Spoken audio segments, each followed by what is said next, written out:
What's going on, movers? It's day 15, which means we have already done 2 full weeks of our 30-day challenge, and this is the halfway point. Okay, this is really exciting. This means that after today, it's kind of like today, September 15th, is the autumn equinox, equal day in night. So light equal daytime and nighttime. Halfway. It's just like where we are in this challenge, halfway. We're not necessarily learning new things at this point, although I'm sure you're going to pick up on little nuggets along the way. But the more important thing is implementing. Okay? Jerry on, #live. Good morning, Jerry. So one of the big things here is going back to a famous Aristotle quote: to learn and not do is to not have learned at all. And so I know that there are some of you in here who show up every day, watch the replay, but you don't actually go through the exercises. And that's what this is all about, is actually doing the work of showing up and either watching it live or the replay and going through and taking action, because that is what's going to stick long term. Okay? So let's get after it. Yesterday we started learning about breath work. Now, as we go into today, we had some great questions come up. A lot of you felt that the incorporation of breath work is very relaxing. That's great. I love hearing that. When we can control our breath, we can actually control, to a certain degree, our nervous system, and whether we're fired up and just ready to go, we're very calm.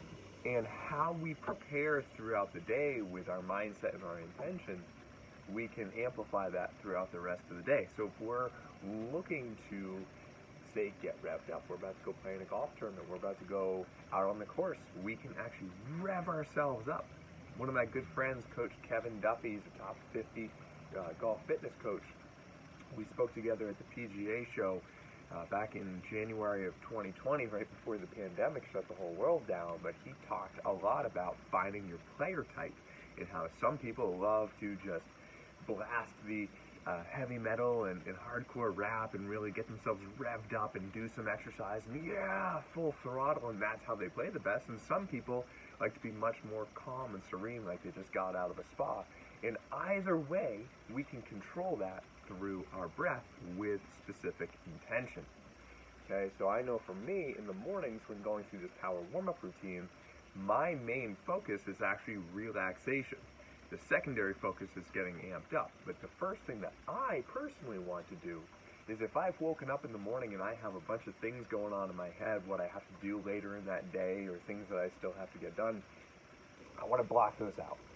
Because I promise you, there's plenty of time throughout the rest of the day to think about those things and be stressed out about them. The more important thing is that in the morning, we give ourselves an opportunity and create some space to separate ourselves from those thoughts so that we can get clarity on them and then take action on them. So for me, it's about finding that inner calmness, kind of shutting down the external thoughts, if you will, and we do that through the breath. But again, everybody can get a little bit something different out of it. So let's get into it. Hand and knee, nice and high. We're breathing in, letting it go. Now, as we're doing this, and as you're focusing on your breath, one of the other things that came through the comment feeds, and I thought this was really great observation, is Jeremy, you had mentioned that when breathing, you lose a little bit of the stretch because your focus is on the breath. Now, this is kind of twofold. On the one hand, just splitting our intention, our attention, and not intention, if we split our attention between two things, it usually doesn't work out that well. Where commonly we want to multitask, but multitasking often doesn't actually work. It's more just focusing on one thing over the other. So if we're focusing on a breath, when we haven't quite mastered the physical side, we may lose some of that stretch. However, the second part of it is that there is a lot of times where we can purposefully focus on the breath, because it'll help us with the physical side. So, for example, let's say we're doing this shoulder power stretch, and I get you right here, and there's a really tight spot and it's a little bit uncomfortable. Well, I can hang out there and just focus on my breath.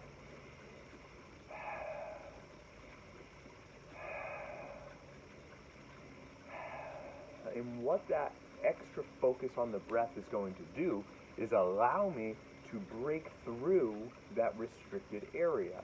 Because sometimes the more we breathe, the more relaxed our muscles become, and those tight spots that are causing a little bit of stress, they give in, they relax, and they go away. And so breath is incredibly, incredibly important. And by focusing on the breath, it also helps you focus internally on what it is you're feeling and you're experiencing. Because when you're locked onto what you're feeling and you're experiencing through this routine, you can make better decisions about where to spend your time and what you're going to be getting out of it. Let's go into our diver's presses. Diver's presses for me are always a good one. I'm sure all of you watching now, either live or on the replays, you know I sleep on my side. It's not by choice. Been working on that one for going on about 10 years now. I try to sleep on my back, but I always wake up on my side. And it just is what it is. Now, it could be a detrimental thing to my golf swing if I wasn't proactive about it, because then every morning I'd wake up and have tight shoulders that didn't work right. But we do this every morning. And by maintaining and even improving our range of motion, we can eliminate those problems. Into our flip downs. Now this is where some of you have said, hey, when I start getting the heart rate up through things like the flip downs and the toe touches and so forth, it's hard to focus on my breath. It's hard to keep my breath. And that's okay. Kind of like swimming underwater. So if we're here and we're 4 seconds in, hold for 4 seconds, 4 seconds out, and then particularly here, holding for 4 seconds, it's going to be very difficult. In which case, we can change that breath up into more of a power breath.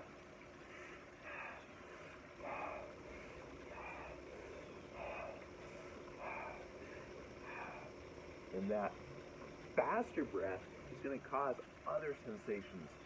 Okay?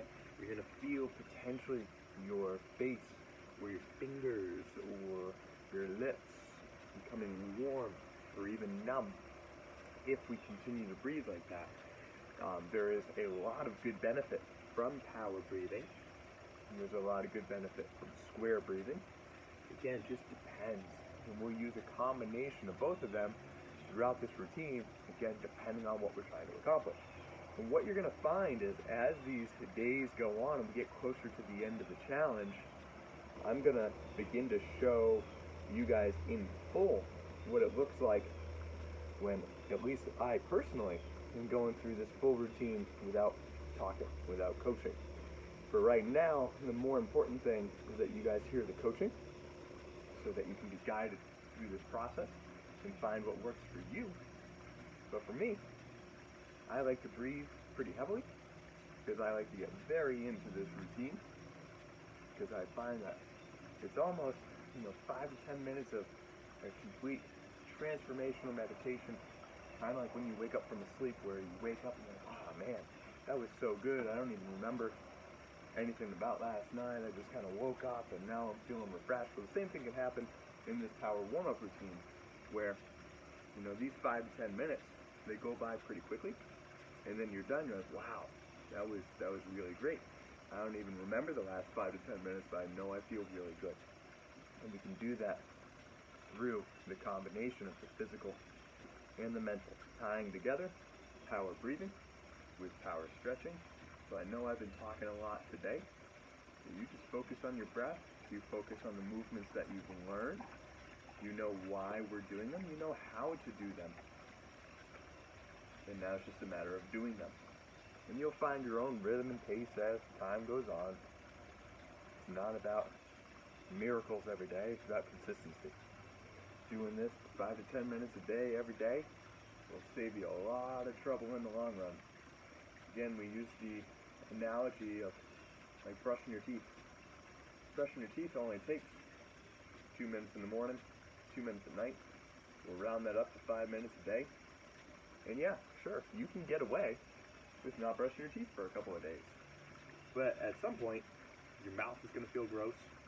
It's going to affect you in other ways. People aren't going to want to be near you because your breath stinks. Maybe you're going to develop cavities.